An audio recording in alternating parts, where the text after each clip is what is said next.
One secret, and the chicken breast will melt in your mouth like butter.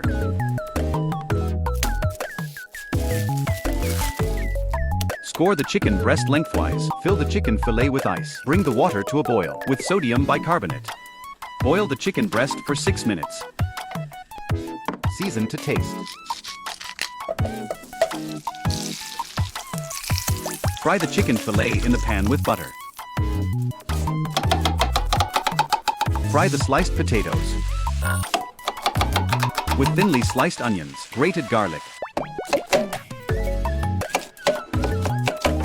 and a bell pepper cut into straws. Place the fillet in the pan. Simmer for 10 minutes. Prepare the sauce.